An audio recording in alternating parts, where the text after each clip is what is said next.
someone or something like us, or he's independent? He does not depend upon us. So, is it safe to say God is self-sufficient? Absolutely.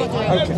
And is he absolutely perfect in his attributes? Is it safe to say that too? He is perfect, yes. Yeah. So there's no imperfection in God. That's right.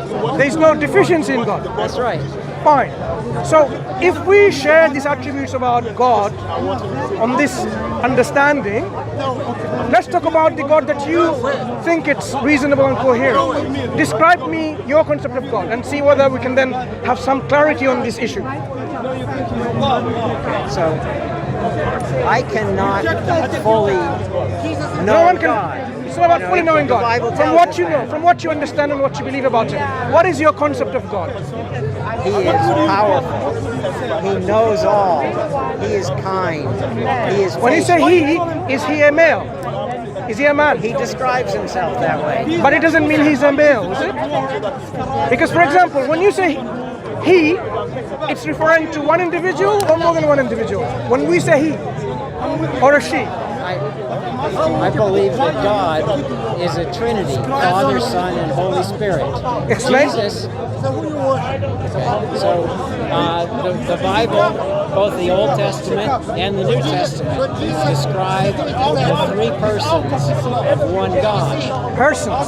Yes. So God is one, but He has three different or three similar personalities. Three persons. What is meant by a person within God?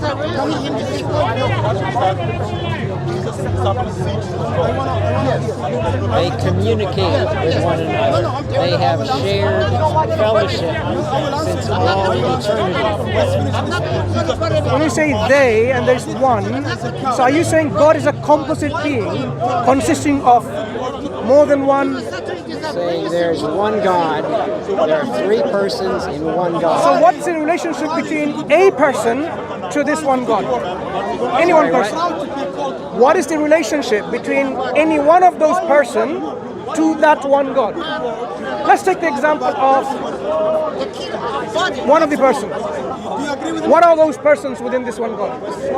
You said them already. What are they? The Father, Father, the Son, Son, Jesus, and the Holy Spirit. Holy Spirit. Let's take the Holy Spirit as a person. Okay.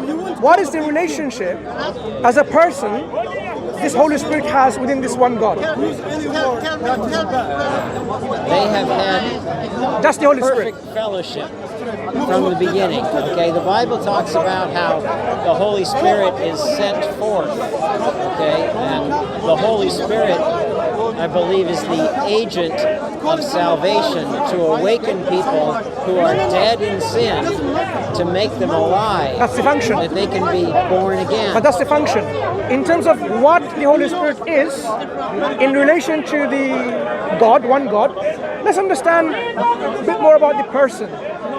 Is a person within the God, one God, a possessor of divine attributes? All three are divine. Yes, So the Holy Spirit possesses divine attributes like absolutely. perfection. Right. So the Holy Spirit has perfection in knowledge, in power, in patience, and what else did you say? Let's take this. Kindness. Kindness. And so does the Father, and so does the Son. The Son. And they are individually, as a person, they're self-sufficient, right? Right. So the Holy Spirit is independently self-sufficient. Well, when I said God is self-sufficient, Now I'm talking about now the persons. I'm thinking about God as a whole. Okay, as far as independence of, Do you know what I say? My understanding. I'd have to think about that. Let's explore it more. Let's take the example of the Father as a person.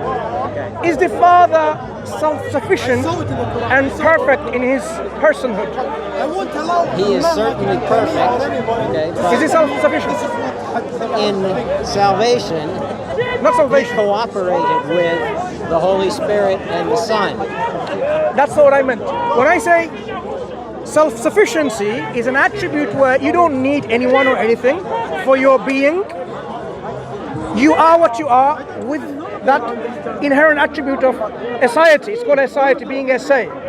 So is the Father possessor of aseity, meaning self-sufficiency.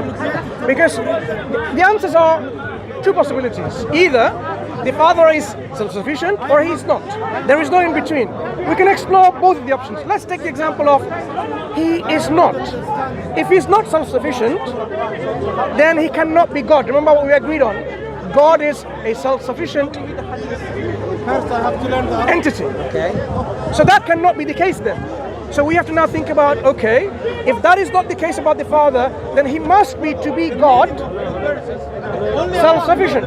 But what that means though, self-sufficiency means he is not in any need for anything else to exist to make him divine or make him God. So he doesn't need the existence of the Son or the Holy Spirit. So he can be God without the other two, without even being in existence. That's what self-sufficiency means. Is this what you believe? That makes sense. I haven't thought about these things. But is this what you believe though? Because in the Christian monarchical model, only the Father is esse. If you believe in the monarchical model of Trinitarian Creed, for example. Sorry, which creed? In the Trinity, there are many models, as you know, as a Christian, you should know. Philosophers and scholars are coming up with a lot of models to explain how they rationally understand the coherency of three gods, and still they are one God, right? When you have a Father being God, and the Son being God, and the Holy Spirit being God, the problem arises of tritheism. The Christians are trying to explain how these three gods can be one God according to the Nicene Creed. I'm sure you're familiar with the Nicene Creed, where the Father is God, the Son is God, and the Holy Spirit is God, but they're not three gods, so one God. So to understand how coherent this is, the Son, for example, is he self-sufficient without the need for any dependency on the Father? The answer is, he has to be self-sufficient if he's going to be God. But according to the Christian Creed, correct me if I'm wrong, according to the Christian Creed, Jesus proceeds, or the Son, the Word, the second person, the second hypostasis proceeds from, generates from, begets from, eternally from the Father. That means there's always an eternal dependency on the Father. The Father does not proceed from anyone. The Holy Spirit either proceeds from the Son and the Father, or from the Son alone. Or maybe like that. This is a difference between Eastern Church and so on. So may I ask you again, just to clarify, do you believe the Son is self-sufficient? Can I ask you a question? Yeah. Have you sinned? Have you broken God's commandments? It's a very good question. Let's park this for a moment. Remind me this question. I actually have to go. Yeah, I'd love to sure. talk to you more. But can you just clarify this one thing for me? You said you believe earlier on is coherent, makes sense. So tell me before you go, is the Son within the Trinity self-sufficient? Because the possibilities are either he is self-sufficient or he's not. Which one of them do you take? Maybe you can jump in and share your thoughts. What do you think? Whether the Father, the Son, and the Holy Spirit by themselves are self-sufficient or only together, I haven't thought about that. But I will study it. But here is another problem though. If they're together self-sufficient, then individually they're not. Then individual members of the Trinity are not anyway divine, because they are not perfect. They are less than absolute and independent. Thank you. Nice talking But with you. do think about it. I'm a Muslim, and I wish that you think about Islam, because Islam actually addresses the Christians to think about their erroneous belief, the belief that we're discussing now. Islam says this is an erroneous belief which people believed in after Christ. He did not come to tell them about this belief.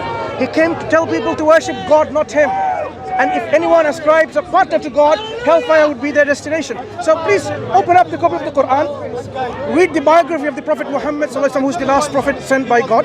The same God Jesus worshipped. Thank you for your thoughts. Jesus said he is the way. But let's talk about it, how he is the way. To go. Sorry, we have to go. Nice talking with you. You take it. One Muslim just now asked if God could send himself. If God could send himself. Oh! Yeah, that's it. I got it. A Muslim just asked just now if God could send himself. You know, a scholar is like